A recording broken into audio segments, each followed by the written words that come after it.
Halo anak-anak pintar Indonesia, apa kabar semuanya? Semoga kita dalam keadaan sehat selalu ya. Nah, anak-anak kelas 6, jumpa kembali dengan Bapak dalam pembelajaran tematik kelas 6 tema 2. Di tema 2 ini bertemakan persatuan dalam perbedaan. Nah, anak-anak, hari ini kita akan jumpa dan membahas subtema 3 dari pembelajaran 1, 2, dan 3. Ayo kita mulai pembelajaran hari ini dengan semangat dan hati yang bahagia.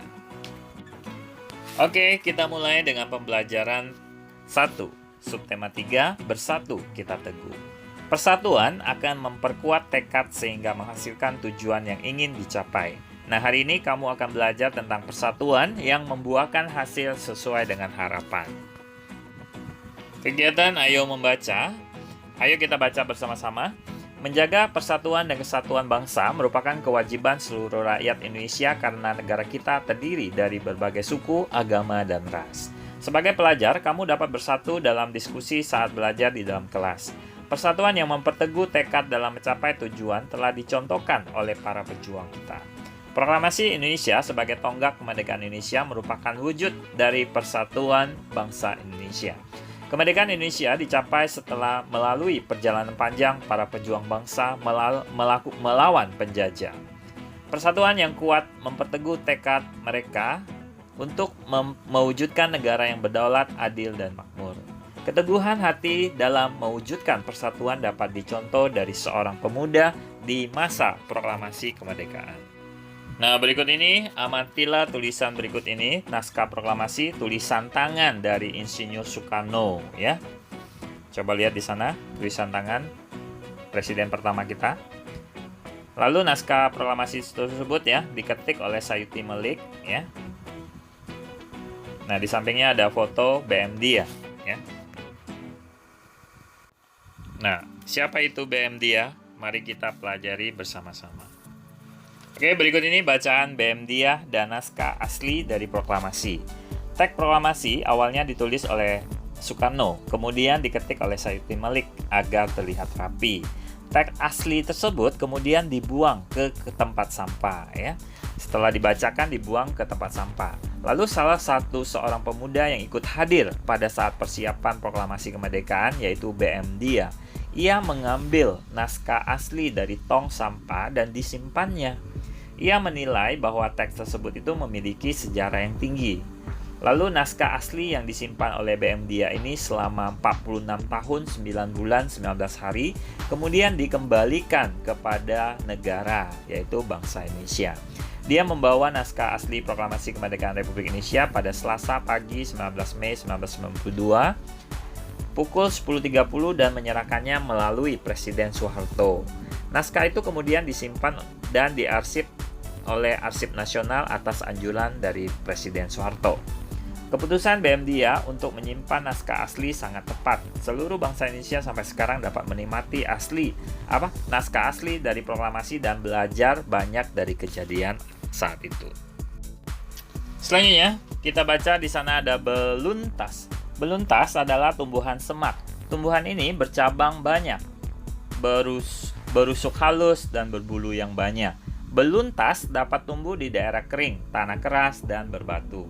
Tingginya bisa mencapai 3 meter dengan habitat dan ciri fisiknya tersebut. Beluntas banyak dimanfaatkan sebagai tanaman pagar. Banyak rumah-rumah menggunakan beluntas sebagai pagar hidupnya. Pagar rumah ya. Selain tumbuhan, hewan juga berguna bagi kehidupan manusia. Bacalah teks berikut, kamu akan mendapatkan informasi manfaat dari suatu hewan terkait habitatnya. Yaitu di sana ada keong sawah atau tutut. Hidup di perairan dangkal yang berdasar lumpur. Keong sawah banyak hidup di sawah, rawa-rawa, pinggir danau, dan pinggir sungai kecil. Nah, keong sawah ini berguna untuk membersihkan lumut di kolam ikan. Keong membersihkan lumut atau rumput yang biasanya tumbuh mengambang di atas air. Nah, tadi manfaat tumbuhan, sekarang manfaat hewan bagi manusia dan lingkungan ya. Yang pertama adalah penghasil bahan pangan Nah, jadi manusia memanfaatkan hewan ini untuk bahan makanan seperti dagingnya, telur, dan susunya. Yang kedua, sebagai penghasil bahan sandang. Hewan memiliki manfaat terkait kebutuhan sandang seperti kain sutra yang berasal dari serat kepompong ulat sutra. Domba dapat menghasilkan wol. Kulit hewan juga seperti sapi dan kerbau ini dimanfaatkan pembuatan jaket. Yang ketiga, penghasil bahan kerajinan. Kulit sapi dan kerbau ini dimanfaatkan sebagai bahan pembuatan wayang kulit. Selain itu bisa bulu angsa dimanfaatkan untuk membuat kok, ya, bulu tangkis, ya. Nomor 4, penghasil pupuk organik. Kotoran berbagai jenis hewan seperti sapi, kambing dapat digunakan sebagai bahan pembuatan pupuk organik yang baik dan tidak membahayakan bagi lingkungan. Yang kelima, penghasil tenaga. Tenaga gajah dimanfaatkan untuk mengangkut kayu, tenaga kuda dimanfaatkan untuk menarik delman, tenaga kerbau dimanfaatkan untuk membajak sawah. Ini manfaat hewan bagi manusia dan lingkungan. Oke, berikut ini adalah manfaat tumbuhan bagi manusia dan lingkungannya. Yang pertama adalah bahan makanan. Bagian tumbuhan yang dapat digunakan untuk bahan makanan seperti batangnya, daunnya, bunganya, buahnya, dan bijinya. Yang kedua, bahan sandang. Serat kapas dapat dimanfaatkan untuk membuat kain katun. Lalu yang ketiga, bahan bangunan. Kayu dari pohon jati, pohon kelapa, dan pohon meranti ini dimanfaatkan untuk bahan bangunan. Yang keempat adalah bahan obat-obatan. Banyak tanaman dimanfaatkan untuk obat seperti jahe untuk batuk, daun kumis kucing untuk ginjal, daun jambu untuk mengobati diare. Yang kelima, bahan baku industri.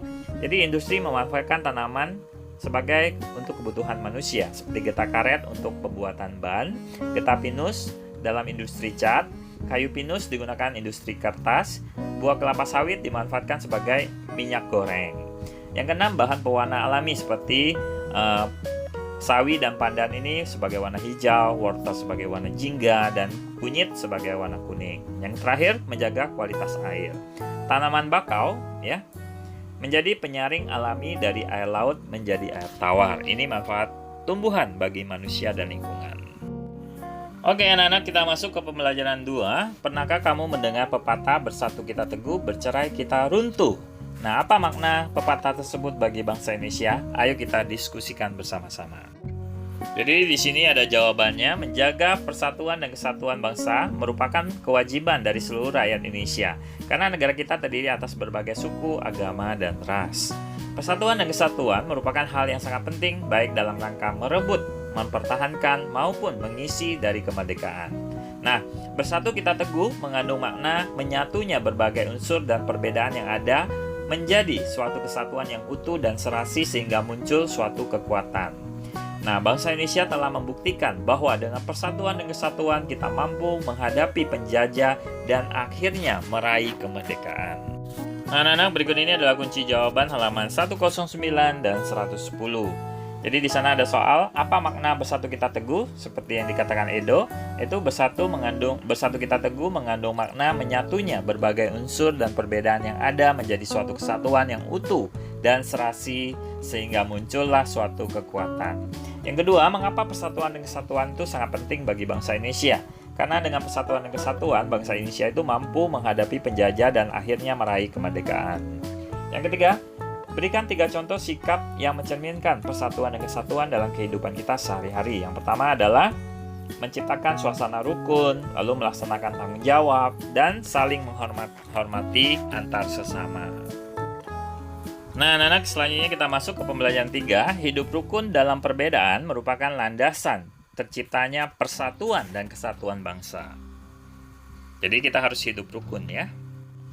Berikutnya, ayo membaca. Persatuan dapat membawa kebaikan. Begitu pula dalam belajar, kamu akan bekerja sama dengan temanmu agar tulisan kamu dapat lebih baik. Nah, bacalah teks berikut ini, ya. Sangsaka merah putih merupakan sebutan bagi bendera nasional Indonesia. Warna merah putih memiliki makna. Merah berarti berani dan putih berarti suci. Merah melambangkan tubuh manusia, sedangkan putih itu melambangkan jiwanya manusia. Keduanya sangat penting dan saling melengkapi. Nah, anak-anak, bendera pusaka itu dibuat oleh Ibu Fatmawati, yaitu istri Presiden Soekarno. Pada tahun 1944, bahan bendera terbuat dari katun Jepang dengan ukuran 276 cm x 200 cm. Sejak tahun 1946 sampai dengan 1968, bendera tersebut hanya dikibarkan pada saat atau pada setiap hari ulang tahun kemerdekaan Republik Indonesia saja, ya. Di sana ada bekas mesin jahit dari menjahit bendera merah putih ya pada saat itu. Nah, karena usianya yang sudah tua, sangsaka merah putih ini terakhir kali itu berkibar pada tahun 1969. Lalu bendera tersebut disimpan di Museum Nasional. Pemerintah kemudian membuat bendera duplikat dengan ukuran 300 cm kali 200 cm. Nah, anak-anak, kegiatan selanjutnya yaitu membuat peta pikiran berdasarkan bacaan tadi ya pada halaman 120 ya. Mari kita jawab bersama-sama. Oke, di sini ada alternatif jawabannya. Apa? Yaitu sangsaka merah putih merupakan sebutan bagi bendera nasional Indonesia. Mengapa? Karena warna merah putih itu memiliki makna. Merah berarti berani, putih berarti suci. Siapa? Bendera pusaka itu dibuat oleh Fatmawati, istri Presiden Soekarno tahun 1944. Lalu bagaimana? Bahan bendera terbuat itu dari kain Jepang dengan ukuran 276 x 200 cm. Lalu sejak tahun 1946 sampai 1968, lalu bendera itu hanya dikibarkan setiap hari ulang tahun kemerdekaan RI saja. Kapan? Sangsaka merah putih dibuat tahun 1944. Di mana? Jadi sangsaka merah putih disimpan di Museum Nasional ya. Oke anak-anak, demikian pembelajaran kita pada hari ini. Sampai jumpa di pembelajaran selanjutnya. Tetap semangat, jaga kesehatan. Sampai jumpa lagi di pembelajaran selanjutnya. Bapak ucapkan terima kasih. Grazie, thank you, merci, bye-bye.